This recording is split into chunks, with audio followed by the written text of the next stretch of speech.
అయితే మన బాడీలో ఉన్న పార్ట్స్ ఒక సైడ్ వీక్ ఒక సైడ్ స్ట్రాంగ్ ఉంటాయని చెప్పేసి ప్రీవియస్ వీడియోలో మనం మాట్లాడుకున్నాం.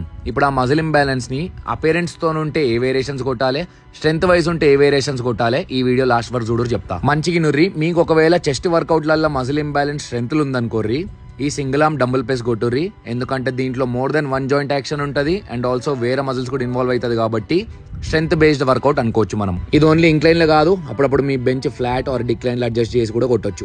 అండ్ ఈ మూమెంట్ డంబుల్ లోనే కాదు, ఇట్లాంటి ఏదైనా స్టెబిలైజ్డ్ చెస్ట్ ప్రెస్ మెషిన్ ఉన్నా కొట్టొచ్చు. ఇప్పుడు ఒకవేళ మీ మజిల్ ఇంబ్యాలెన్స్ చెస్ట్ లో అపియరెన్స్ లో ఉందనుకోర్రి, అంటే ఒక సైడ్ ఎక్కువ తక్కువ కనిపిస్తుంది అనుకోర్రి, ఎక్కువ మనం ఫోకస్ చేయాల్సింది ఐసోలేషన్ వర్కౌట్లలో. ఎందుకంటే ఇది ఒక సింగిల్ జాయింట్ యాక్షన్, వేరే మజిల్స్ ఇన్వాల్వ్ కాకుండా ఓన్లీ చెస్ట్ మీద ఫోకస్ చేయొచ్చు మీరు.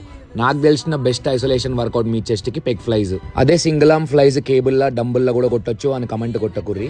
అందులో స్టెబిలిటీ రాదు కాబట్టి ఇది ఒక్కటే చూపెడుతున్నా. ఇప్పుడు ఒక్క వీడియోలో అన్ని మజిల్స్ చెప్పలేను కదా, సో మీకు ఏ మజిల్స్ లో ఇంబ్యాలెన్స్ ఉంది స్ట్రెంత్ ఆర్ అపియరెన్స్ వైజ్ కింద కమెంట్ కొట్టుర్రి, నెక్స్ట్ వీడియోలో చెప్తా.